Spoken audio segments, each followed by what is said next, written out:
Je suis gérant private equity de la société Hydroma au Mali.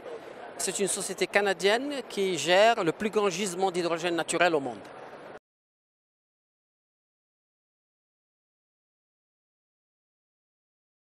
Écoutez, le Maroc il a vraiment beaucoup d'intérêt à prendre position et devenir partenaire du Mali. Ça va lui permettre de devenir leader mondial de l'énergie propre et renouvelable. Vous savez, ici au COP25, tout le monde parle d'énergie, de l'hydrogène. Mais l'hydrogène industriel, il ne parle pas de l'hydrogène naturel. Or, l'hydrogène industriel, pour produire 1 kg d'hydrogène industriel, on va émettre 13 kg de carbone. Donc, alors qu'en utilisant l'hydrogène naturel, on va émettre 0 kg de carbone. Donc le Maroc, il a beaucoup d'intérêt à devenir partenaire du Mali. D'abord parce qu'on va pouvoir distribuer de l'électricité à bon marché au Maroc, ce qui est très important. On va pouvoir produire des engrais propres avec l'ammoniac qu'on produit facilement avec l'hydrogène naturel en le mélangeant juste à l'air. Donc c'est quelque chose d'extraordinairement important pour le Maroc. Il peut se positionner également leader des engrais propres grâce à l'hydrogène naturel. Mais également, vous savez que la facture de pétrole qu'on importe au Maroc pour les voitures, elle est très importante, elle pèse sur la balance commerciale. Et l'hydrogène naturel permet de produire du carbone propre. Et donc on pourrait très bien envisager le Maroc qui produit maintenant des voitures à Tanger et qui va encore produire des voitures à Tanger pourra produire des voitures qui vont fonctionner à l'hydrogène naturel. Et c'est là l'avenir réellement du Maroc parce qu'il prend la transition en plein fouet.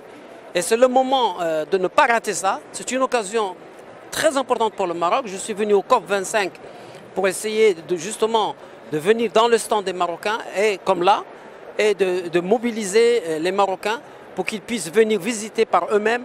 Et le Mali leur tend les mains. Ce pays-là, avec le Maroc, c'est vraiment des pays frères. Mais c'est l'occasion de concrétiser les relations fraternelles en relations de business.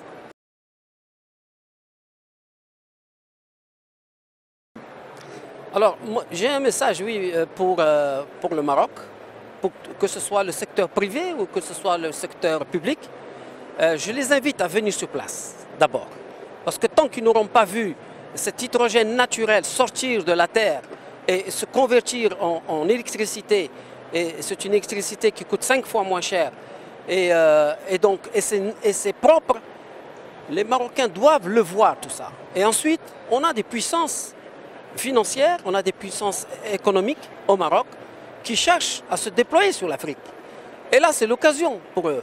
Parce que venir prendre pied dans le marché qui est prometteur, cette réserve, disons, si je peux dire réserve d'hydrogène naturel, elle n'est pas limitée, ce n'est pas une énergie de stock, c'est une énergie de flux. Ça veut dire que l'hydrogène naturel est produit sans arrêt tous les jours.